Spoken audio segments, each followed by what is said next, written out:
Halo Gadgeters, balik lagi sama saya Arya. Dan ini adalah Xiaomi 17T dan Xiaomi 15T Pro. Jujur ya, saya tuh agak kaget pas ngeliat formasi harga dari Xiaomi 17T yang polosan ini. Yang fun fact, untuk varian paling tinggi atau setengah teranya, itu punya harga yang udah makin deket dengan Xiaomi 15T Pro keluaran tahun lalu. Ini tuh bedanya cuma sekitar 500.000 doang. Dan yang bikin saya mikir makin keras, formasi kamera keduanya tuh udah makin plek-ketiplek ya. Dalam arti kayaknya nggak perlu beli yang versi Pro deh. Kalau cuma pengen ngincer kamera zoom periskop yang bisa fotoin bulan itu. Toh di Xiaomi 17T juga udah bisa. Tapi di sisi lain kepikiran juga sih. Kayak nambah beberapa ratus ribu lagi. Kenapa nggak sekalian beli HP yang chipsetnya refleksif ya. Kayak di Xiaomi 15T Pro ini. Jadi mending ambil yang mana nih? Nah daripada bingung, yuk kita bahas. Ya kalau kita cek di lapak-lapak online, sebenarnya harga dua HP ini cukup variatif ya. Tapi kemarin pas saya coba cek-recheck di 3-4 marketplace gede, harga officialnya sih bisa dibilang cukup kompak. Kayak di 15T Pro ini, untuk satu-satunya varian ya di 12/512, ini di harga 10,5 juta. Nah kalau 17T, yang varian sama-sama setengah tera, ini di harga 999 atau kita anggap aja 10 juta ya. Oh ya, ngingetin aja karena first sale-nya 17T ini masih ada sampai akhir bulan ini. Hitung-hitungan value-nya jadi makin menggiurkan sih di HP yang satu ini ya. Karena kalau beruntung, kita juga bakal dapat bonus headphone Redmi yang cakep kayak gini. Yang kalau saya cek sih harganya sekitar 1,5 juta ya. Belum lagi masih ada promo-promo menarik ya, kayak cashback trade-in, terus ada free langganan aplikasi premium ya, kayak Spotify sampai Google AI Pro. Yang mana ini semua nggak bisa kita dapetin di HP lama kayak Xiaomi 15T Pro. Kalau buat pemakaian harian, jujur body 17T ini lebih sweet spot sih. Dia punya layar yang nggak segede 15T Pro, tapi ya udah cukup banget buat ngapa-ngapain itu. Kayak dipakai nonton, mabar, ngonten, itu udah cukup layar 6,59 inch di HP ini. Cuma kalau ngincar feel body yang lebih solid, Xiaomi 15T Pro ini masih nggak ada lawan sih. Dia punya frame metal yang mana ini nggak ada di Xiaomi 17T. Udah bang, langsung kita bahas kameranya. Sabar, emang sekilas mirip sih, tapi nggak sesederhana itu. Nah kalau kita ngelihat formasi kamera 17T, ini skillnya udah hampir identik ya dengan versi Pro tahun lalu. Bahkan sensor kamera zoom yang dipakai juga sama persis, yaitu pakai Samsung Gen 5 dan juga ada OIS. Ya hardware-nya boleh sama sih, tapi kalau udah disandingin, hasil foto keduanya punya karakter yang berbeda. Oke, kita mulai dulu dari telefoto potret 1-2 kali zoom kayak gini. Nah, detail di Xiaomi 17T ini menurut saya sih cukup stand out ya. Dari helai rambut, pori-pori muka, sampai baju yang dipakai, clarity-nya tuh lebih mantep. Tuningan warna Leica yang baru di 17T juga bikin tone mukanya tuh tetap netral ya. Nggak terlalu warm, yang kadang kurang enak buat diedit lagi. Tapi yang paling gong sih pas nyobain potret di 5 kali zoom yang jadi skill ulti 2 HP ini. Ya, nggak cuma sekedar foto bokeh dari jarak lebih jauh, tapi tuningan di 17T yang baru ini lebih matang. Di foto ini kita bisa ngeliat dia tuh ngangkat area shadow di muka tanpa bikin noise-nya berantakan. Bahkan warna jaket yang kurang gonjreng itu masih bisa diboost lagi kayak gini. Ya mungkin zoom periskop 5 kalinya sama, tapi karena software kameranya di tune up lagi di seri yang paling baru, tentu bisa ngasih hasil yang menurut saya jauh lebih matang dan instagramable. Mau itu dipakai buat foto-foto gedung dari jarak jauh, sampai foto potret yang dramatis kayak gini. Oh ya, satu lagi nih. Saya tuh ngerasa stabilizer waktu pakai kamera tele ini di Xiaomi 17T itu lebih anteng, lebih steady. Gerak dikit nggak segoncang di Xiaomi 15T Pro. Dan kadang ini lumayan berasa ya, pas kita pakai mode zoom yang mentok kanan banget. Nah, saking enaknya foto-foto pakai focal length yang panjang gini, saya sampai lupa sama kamera utamanya. Yang jadi pembeda antara dua HP ini. Yes, Xiaomi 17T ternyata masih pakai sensor kamera seri lama. Itu sama persis kayak di 15T. Tapi nggak jadi masalah sih. Lagi-lagi 17T di sini tuh main di skill gonjreng yang emang lebih nyenengin dilihat di sosial media. Warnanya pekat, saturasinya juga rata kanan.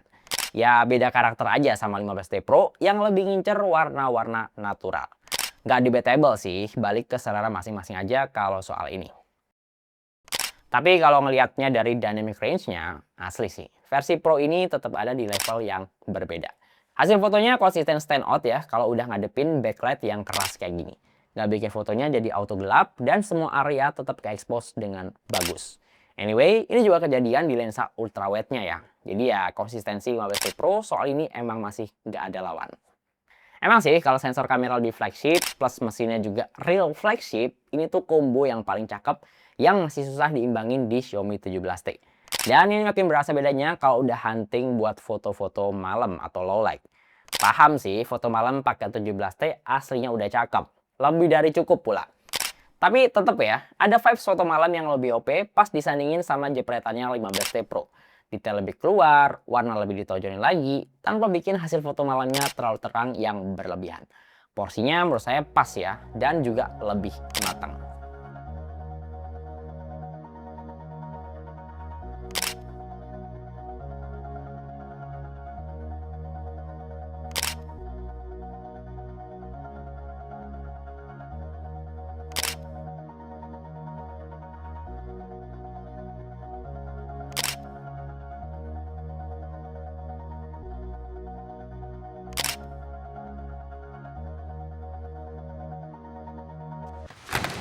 Oke, kalau dipakai buat ngevlog, jujur nggak terlalu banyak perbedaan banget ya antara kamera depannya 15T yang Pro dengan 17T yang biasa. Toh cuma sama-sama mentok di 4K 30 fps. Yang sebenarnya juga udah cukup maintainable lah ya, dipakai rekam sambil jalan gini juga stabil. Paling lebih ke beda tone muka aja ya. Kalau saya ngelihatnya di 17T ini kayak sedikit lebih ngejreng muka saya, kayak lebih merah gitu. Tapi untuk kemampuan ngadepin backlight sih masih mirip-mirip ya. Kalau untuk suara gimana nih? Mikrofonnya lebih cakep 15T Pro atau 17T yang biasa? Coba komen di bawah. Nah, kalau untuk kamera belakang, sebenarnya si 15T Pro ini lebih OP ya, karena dia udah bisa rekam video sampai 8K. Cuma ya itu bakal jarang saya pakai buat sehari-hari ya, karena yang pertama ukuran gede banget dan ya kalau mau di-post di media sosial juga kayaknya bakal kena kompres yang signifikan sih. Jadi ya saya lebih milih resolusi yang sweet spot ya di 4K 60 fps yang sebenarnya juga bisa juga nih di 17T. Ini kalau disandingin hasil videonya. Ini sama-sama saya bawa jalan ya. Warnanya gimana? Beda jauh nggak sih? Atau malah sama aja? Tapi yang jelas ya, kalau kita pakai 4K 60 fps ini masih belum fleksibel ya buat kita pindah-pindah lensa. Jadi cuma ada satu opsi doang kalau kita pilih di resolusi dan frame rate segini. Ya kalau mau fleksibel sih mending pindahin aja ke 4K 30 fps kayak gini ya. Ini mau dari ultra wide, terus kita pindah ke 1 kali. Kamera utama juga gampang ya, tinggal tap-tap doang. Ini beneran pindah. Terus kita pindah ke kamera telenya 5 kali. 5 kali juga. Kita bawa sambil jalan. Semoga nggak pusing ya. Kalau saya lihat di preview sih agak pusing karena gerakannya lumayan kencang di sini. Kita balikin dulu. Set. Ini kamera utama. Dan kalau di 17T kita bisa pindah sampai ke kamera kayak gini. So far sih di 15T Pro saya nggak ngelihat ya ada button atau tombol buat mindahin ke kamera depan.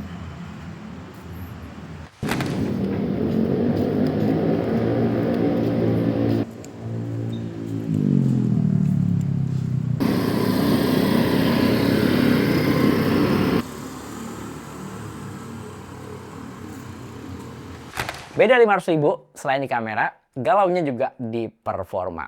Kayak nambah duit dikit lagi nih, beberapa ratus ribu lagi, kita udah bisa dapetin chipset yang real flagship ya, kayak Dimensity 9400 Plus. Bahkan skor tentunya juga masih monster, di 2 jutaan gede atau hampir 3 juta. Cuma ya untuk pemakaian yang real use kayak gaming gitu ya, di beberapa game tertentu itu feelnya sebenarnya masih mirip-mirip kayak di Xiaomi 17T. Nggak perlu deh beli 15T Pro cuma buat sekedar main PUBG Mobile atau pusat Mobile Legends dengan frame rate mulus sampai 120 fps. Karena ya di Xiaomi 17T ini juga udah bisa. Nah bedanya tuh menurut saya lebih ke durasinya aja sih. Karena kalau kita main game lamaan ya di 17T, jujur ini angetnya tuh lumayan bikin ilfeel. Cuma yang jelas, game seberat Wuthering Waves itu masih bisa dieksekusi lebih cakep di 15T Pro. Pakai settingan paling nyiksa, frame rate-nya konsisten di atas 50-an fps.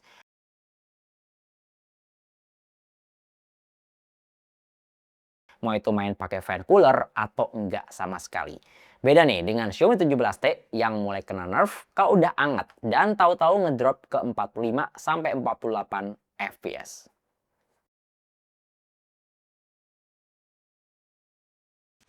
Bodinya emang lebih kecil sih, tapi 17T ini punya power yang lebih OP, 6500 mAh. Thanks banget sih sama teknologi silikon karbon, karena ya tanpa teknologi itu, kayaknya susah sih buat nanam baterai segede ini di bodi yang sering kesini. Dan awetnya juga cukup berasa ya pas disandingin dengan 15T Pro yang baterainya cuma 5500 mAh. Kayak misalnya untuk konsumsi aplikasi yang sama, durasi serupa, bedanya tuh bisa sekitar 3-5% sendiri. Dan ini juga saya rasain pas saya pakai buat nonton, buat konten, sampai dipakai buat mabar.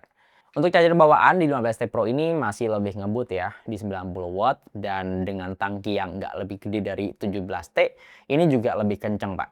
Kayak dia bahkan nggak nyampe 40 menit, itu baterainya udah keisi ya dari posisi lowbat sampai 100%. Yang mana di 17T kita mesti nunggu sekitar 1 jam.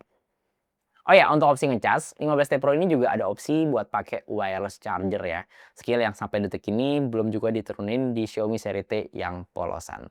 Ya sebenarnya ini fitur yang nice to have sih, kepake nggak pakai, baik lagi sama kebutuhan. Terus kalau buat pemakaian harian, saya masih nggak nemu ya perbedaan yang signifikan antara HyperOS 3 di Xiaomi 17T yang emang bawaan dengan HyperOS 3 di 15T Pro yang versi upgrade. Kayak mulai dari menu, settingan, sampai fitur AI bawaannya tuh sama persis. Ya paling beda di janji update-nya aja sih. Nah ini nih, benefitnya kalau kita beli seri yang baru, update-nya juga lebih panjang lagi. Bahkan sekarang trennya Xiaomi itu udah 5+1 ya, alias dia dapat jatah 5 kali upgrade versi Android plus 6 tahun full security patch. Jadi kalau mau dipakai mentok sampai nggak dapat update sama sekali, ya Xiaomi 17 ini punya nafas lebih panjang sampai Android 21. Tapi yang saya heran sih dengan bodi sekecil ini, 17T ini tuh punya keluaran suara yang cukup nendang ya. Dia nggak cuma sekedar menang kenceng doang, tapi powernya dapat dan masih kedengeran bass tipis-tipis. Seberapa nampol? Coba deh dengerin di sini.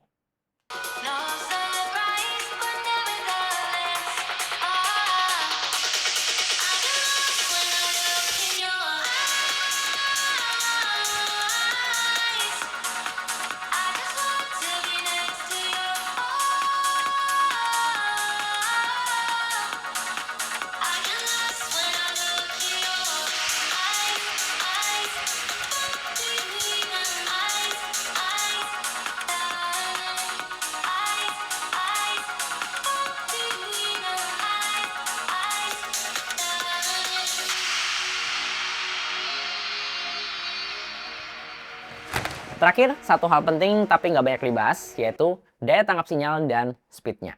Menarik ya, karena dua HP Xiaomi itu sama-sama dipasangin chip tuner penguat sinyal yang emang didesain sama Xiaomi sendiri. Cuma pas ngeliat hasilnya kok lumayan jomplang juga nih. Dan di sini saya pada kesimpulan sih, kalau 15T Pro yang real flagship, itu memang beneran se-flagship itu ya. Nggak cuma soal spek, soal kamera, tapi sampai sinyal pula. Ini saya coba buat upload, download, terus cek speed test ya. 15T Pro ini konsisten ngebutnya ya. Bahkan speednya tuh bisa 2-3 kali lebih kencang dari 17T. Dan ini bukan cuma percobaan sekali, 2 kali doang ya. Ini udah saya coba sekitar 5-6 kali ya. Dan 15T Pro ini nggak pernah dilewatin sama 17T. Kayaknya faktor chipset juga seberpengaruh itu sih. Oke, jadi kesimpulannya, mending ambil Xiaomi 17T atau nabung lagi nih buat check out 15T Pro tahun lalu. Ya kalau dulu motivasinya cuma ngincer kamera zoom periskop, menurut saya sih 17T ini udah cukup banget. Intis ekonomi kayaknya nggak perlu beli yang versi Pro dulu deh. Kayak kalau cuma butuh kamera cakep buat foto point and shoot, masuk ini barang. Terus skill kamera ulti ala-ala versi Pro, hampir semuanya bisa dinikmatin di sini. Dari kamera zoom periskop sampai mode portrait yang bokehnya dramatis. Dan jangan lupain juga nih, update-nya juga panjang yang bisa dipakai sampai 6 tahun ke depan. Nah, kalau butuh power yang lebih ngegas, buat mabar yang lebih stabil, terus vibe flagship yang juga lebih dapet, bisa lah sabar dikit lagi buat nabung ambil Xiaomi 15T Pro meskipun ini seri tahun lalu. Karena ya chipset atau mesin yang real flagship itu benar-benar berpengaruh itu gitu ya. Nggak cuma ke performa, tapi juga ke hasil foto, video, terus processing AI, bahkan sampai ke daya tangkap sinyal yang juga lebih kuat. Oke, terima kasih udah nonton video ini sampai selesai, dan semoga video ini bisa ngasih referensi ya, terutama buat yang masih penasaran mau ambil Xiaomi 17T atau Xiaomi 15T Pro tahun lalu. Nah, untuk ngecek spek lengkap dan link pembelian kedua HP ini, seperti biasa, linknya udah saya taruh di bawah. Ya, di sini yang saya Arya, dan di belakang kamera ada Tama. Sampai ketemu di video berikutnya.